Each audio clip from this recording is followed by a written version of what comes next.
Party का जो है ना वो जनाजा इसकी वजह से निकल गया। बहुत सारा जो अभी हाफिज़ साहब को जो हजीमत में कहूँगा सख्त लफ्ज़ है लेकिन ये इस्तेमाल करूँगा, और पार्टी को जो हजीमत का सामना करना इसमें इकबाल हसन का बहुत बड़ा हिस्सा है।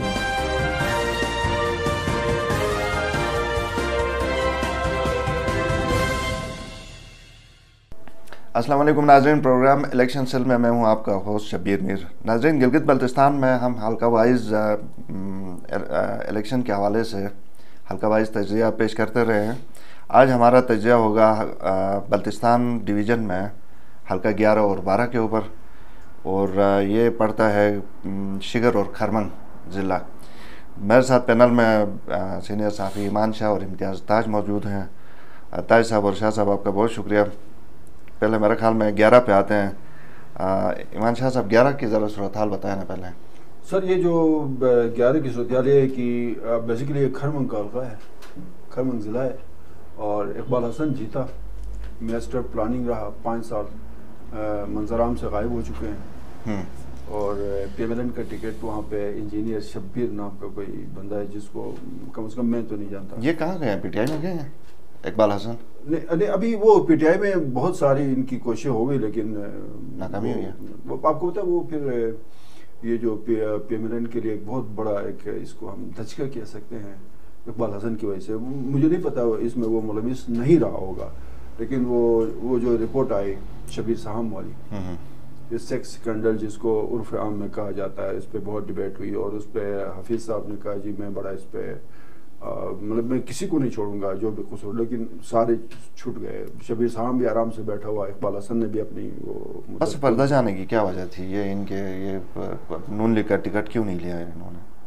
देखें, पस पर्दा वो जिस तरह बरकत जमील नून लीग के टिकट से भाग रहा है जी सर। अच्छा। वहाँ पे भी ढूंढ कोशिश अभी भी तलाश जारी। अब अस्तुर जो इनका बरकत जमील का अभी तक वहाँ टिकट का अनाउंस क्यों नहीं हुआ? पेंडिंग में। अच्छा, पेंडिंग में ठीक है, तो पेंडिंग में इसलिए क्यों वो। अच्छा, मैंने तो ये सुना था कि सोच विचार है कि किसको देना ज़्यादा मुनासिब होगा।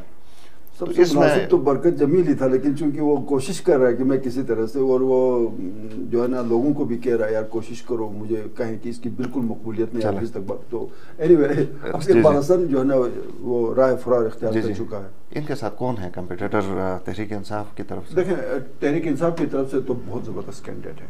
असद जैदी के भाई हैं अमजद जैदी। इनका मुकाबला हुआ था 2015 के इलेक्शन में, और ये PTI के टिकट से इलेक्शन लड़े थे।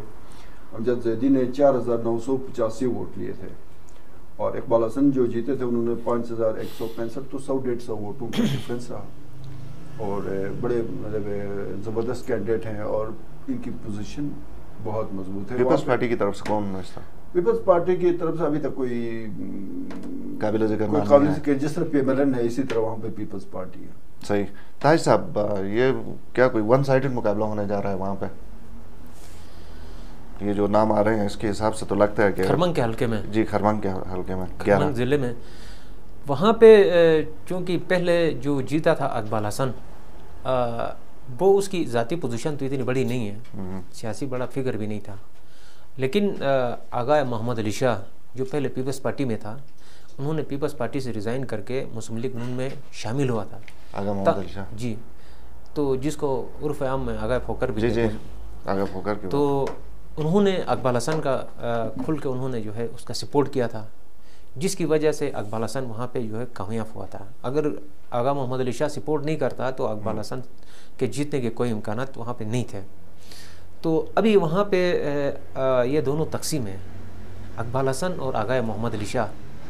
तो इसकी वजह से दोनों तकसीम होने की वजह से अभी उनकी कोई बड़ी पोजीशन वहाँ पे मौजूद नहीं हल्के में। सही।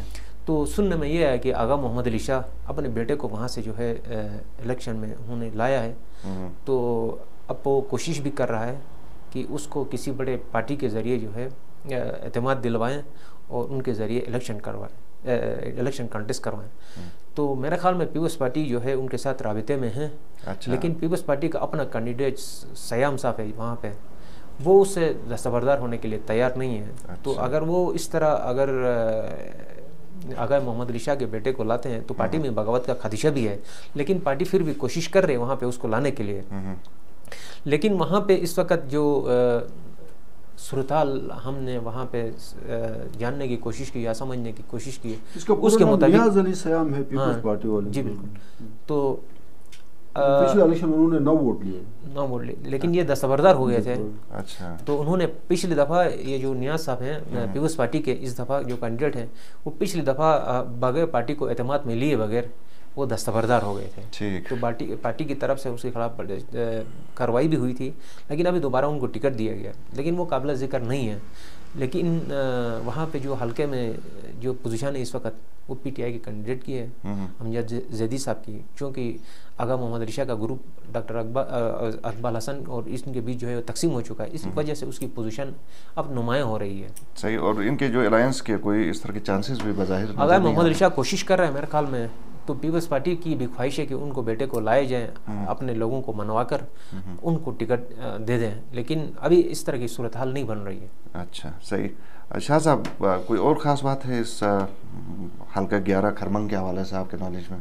ख़ास बात वो इकबाल हसन और सेक्स स्कैंडल, वो तो अब काफ़ी पुराना हो गया। ठीक है, तो ये वैसे और उसके बाद फिर वो सारा कुछ पार्टी का जो है ना वो जनाजा इसकी वजह से निकल गया। बहुत सारा जो अभी हाफिज़ साहब को जो हजीमत मैं कहूँगा, सख्त लफ्ज़ है लेकिन ये इस्तेमाल करूँगा, और पार्टी को जो हजीमत का सामना करना, इसमें इकबाल हसन का बहुत बड़ा हिस्सा है। जो वो स्कैंडल आया उसकी वजह है कि हफीज़ ने उसके खिलाफ कोई कार्रवाई नहीं की, इल्ज़ाम लगा था, एटलीस्ट डिमांड ये आ रहा था कि भाई मतलब इसके ऊपर इल्ज़ाम लगा है, इसको फिलहाल काबिनेट से आप निकाल दें, जब ये बिल्कुल क्लियर हो जाए, दूध से धुल जाए, फिर वापस ला के बिठा दें, तो उसको कोई कार्रवाई नहीं।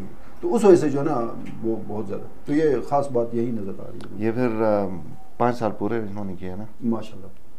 ठीक है। अच्छा, 12 पे आते हैं, फिर हल्का 12 शिगर का पड़ता है। ठीक है, इसमें क्या सूरत हाल है शाह साहब? सर वो ये जो इसमें पिछले शिगर से, सॉरी खरमंग से इनका एमडीएम का कैंडिडेट भी था, और अच्छा। इसके भी अच्छे वोट्स थे। शुजात हुसैन कोई है 2424। अच्छा। और अब शायद एमडीएम का वहाँ से चूंकि अलायंस का इशू आ गया पीटीआई के साथ, तो शायद वहाँ पे एमडीएम का कैंडिडेट नहीं है। ये जो जीबी 12 है ना, अच्छा जीबी के अंदर कुछ हल्के है ना वो रिवायती हरीफ होते हैं। ये बड़ा बड़ा जबरदस्त हल्का है शिगर में। इमरान नदीम। रिवायती हरीफ कौन कौन है मैं बताता हूँ। रिवायती हल्का नंबर 2 से जमील और हफीज़ हैं 2004 से लेकर अभी तक। रिवायती हरीफ दारेल से हैदर खान और रहमत खालिक है 1994 से अब तक। ठीक है, सही। रिवायती हरीफ इमरान नदीम और जो राजा आजम साहब हैं।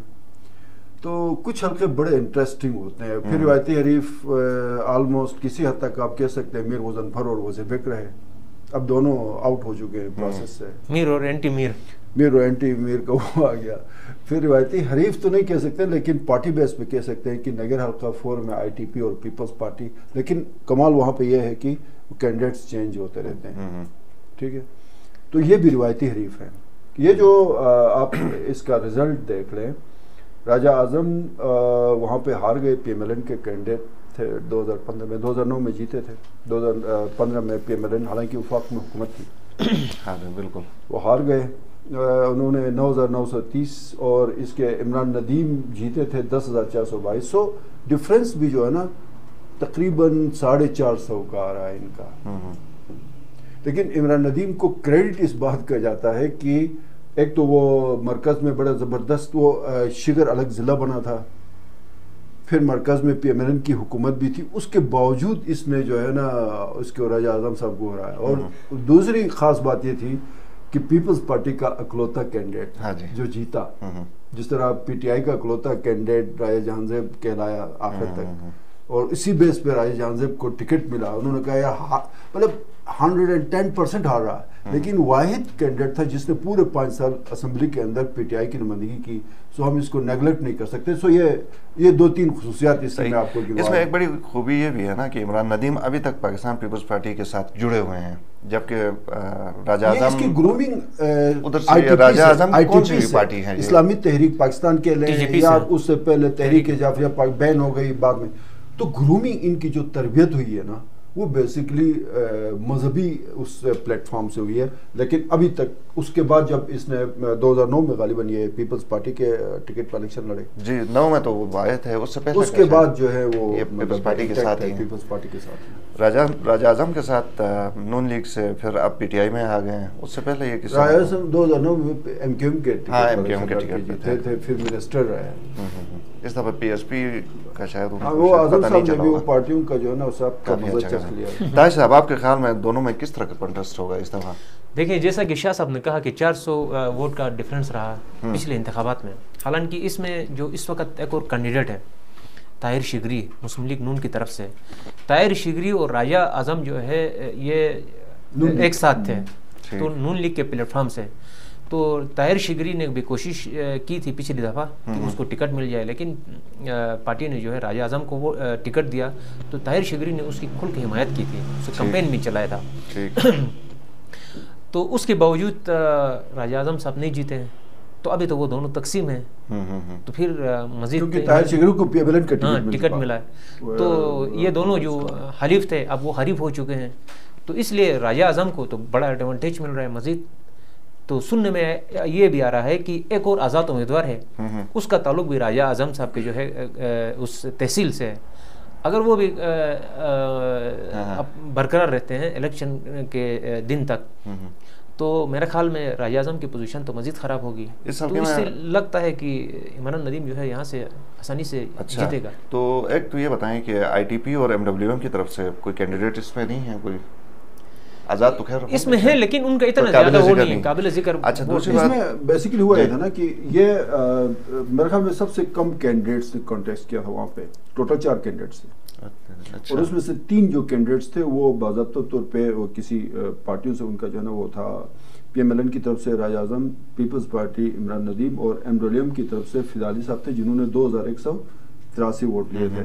सो ये मतलब जो कैंडिडेट्स की जो है वो कम तादाद मुझे 2015 में जो नज़र आ रही है वो शिगर में टोटल 3 कैंडिडेट्स थे और तीनों जो है ना 2 तो कौमी सियासी पार्टियों के, एक फिर वो मजहबी एमडब्ल्यूएम का। अब इस दफ़ा जो है ना एमडब्ल्यूएम का भी हमें वहाँ कैंडिडेट नज़र नहीं आ रहा और आईटीपी का भी कोई वहाँ पे। सही, ये काफ़ी हैरानकुन सी बात नहीं है मजहबी तंजीमों का वहाँ पे नुमाइंदगी ना होना? क्योंकि ये सिर्फ एक हल्के में नहीं, ये बहुत सारे हल्कों में इनकी इस तरह की पोजीशन है।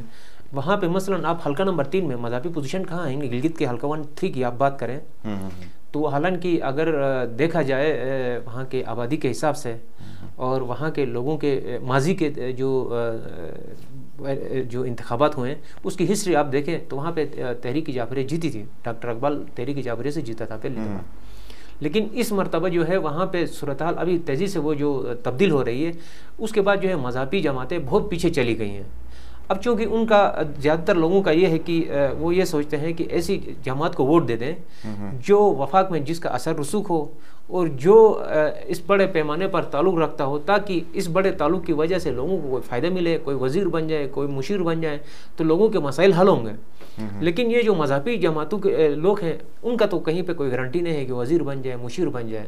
तो उनका मरकज़ में भी कोई वो नहीं है, पार्लियामेंट में, सेनेट में, कौमी असम्बली में कोई नुमाइंदगी ही नहीं।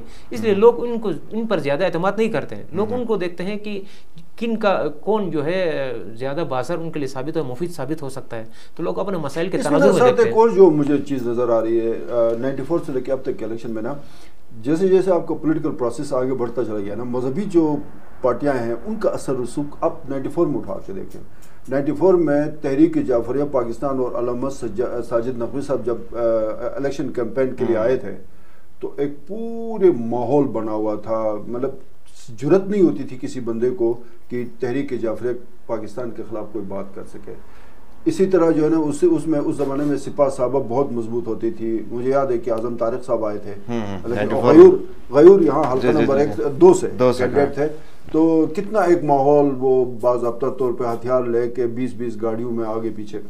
अब जैसे जैसे ये पॉलिटिकल प्रोसेस आगे बढ़ता गया वो सियासी पार्टियां मजबूत हो गई हैं और मजहबी जो पार्टियां हैं वो ग्रेजुअली जो है ना आके मेरे ख्याल में अपने इख्तितामी मराइल कह सकते हैं। सियासी सरगर्मियों की तेजी के अलावा कुछ हालात का भी इसमें जो है गहरा असर है, क्योंकि 94 से पहले 1988 के वाक़या एक हुआ था यहाँ गिलगित बल्तिस्तान में, तो उसकी वजह से एक डिवीज़न पैदा हो गई थी लोगों में और खौफ हरास का माहौल था और लोग बड़े अपने जो है अपने बारे में बड़े तशवीश में मुब्तला हो गए थे कि अब हमारा क्या बनेगा, हमारे हुकूक, अपने हुकूक का किस तरह दिफा करना चाहिए। वो सेक्टेरियन एक सोच पैदा हो गई थी, तो उसकी वजह से 94 में जो है वो मज़हबी जमातें फ़ायदा लेने में कामयाब हो गई, क्योंकि सोच ही मज़हबी बुनियादों पर पैदा हो गई थी, कवराना बुनियादों पर, तो उसमें कामयाब हो। उसके बाद जैसे जैसे हालात ख़राब होते गए फिर वैसे वैसे ये मज़हबी जो तंजीमें थी उन्होंने फ़ायदे लेते रहे। अब हालात गुज़िश्ता चंद अरसे से जो है वहाँ पर पुरअमन गिलगित में अच्छी अंडरस्टैंडिंग पैदा हो गई है और खौफ हरास और जो नो रियास हैं वो सारे ख़त्म हो गए। इसकी वजह से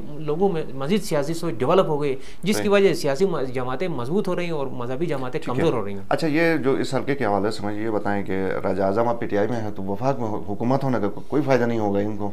वहाँ के लोगों की वैसे अप्रोच क्या है कि वो देखते हैं नहीं देखते हैं, क्योंकि बहुत दूर दराज इलाका है। नहीं, राजा आज़म का मसला ही है ना, इम्तियाज़ उसका मसला ही है कि 2015 में वफाक की हुकूमत थी, उस वक्त भी कोई फ़ायदा नहीं पहुँचा और अब भी मुझे लगता है अब भी वो मुझे 19-20 है, मैं इसको ये नहीं कह सकता कौन, लेकिन बहुत ही कांटेदार मुकाबला होगा। लेकिन राजा आज़म की इसको क्या कह सकते हैं हम, शुमाई किस्मत कह सकते हैं कि 2015 में वफाक की हुकूमत थी, कैंडिडेट थे, तब भी इनके लिए वो थोड़े से 200-250-400 जो भी वो फ़र्क आया, और अब भी मुझे माहौल कुछ इस तरह का लगता है, क्योंकि ताहिर शिगरी का जो फैक्टर है ना वो बहुत अहम है। ताहिर शिगरी राजा आज़म के साथ 2015 में खड़े थे और उनका बड़ा ज़बरदस्त वहाँ पे मतलब एक सियासी कद काट है। सो मेरा ख्याल है ठीक है, ठीक है, चलें देखते हैं इसके ऊपर फिर क्या आगे हालात बनते हैं। फ़िलहाल मेरा ख्याल में इस हल्का जो 11 और 12 था, इसको कोई आप ऐड करना चाहते हैं ताज साहब, ताकि इसमें मैं ये सिर्फ ये बताना चाह रहा था कि ये राजा आज़म और इमरान नदी में बड़ा फ़र्क है वाज़ह तौर पर। कुछ लोगों को जो है इन चीज़ों की भी वो लोग ख्याल रखते हैं वोट देते वक्त कि उनमें कायदाना सलाहियतें क्या है, बात करने का स्टाइल, सूझबूझ, उसकी सियासी अप्रोच, सियासी असर रसूख, काम निकालने की अहलियत, तो ये तमाम चीज़ें मेरे ख्याल में इमरान नदी में कुछ ज़्यादा नज़र आ रही है लोगों को, शायद इस वजह से उनकी तरफ झुकाव भी ज़्यादा है। अच्छा, इस वजह से ठीक है। बहुत शुक्रिया ताज साहब, बहुत शुक्रिया ईमान शाह साहब। नाज़रीन, हल्का 11 और 12 का तजिया आपने सुना। प्रोग्राम देखने का शुक्रिया, इजाज़त दीजिए, अल्लाह हाफ़िज़।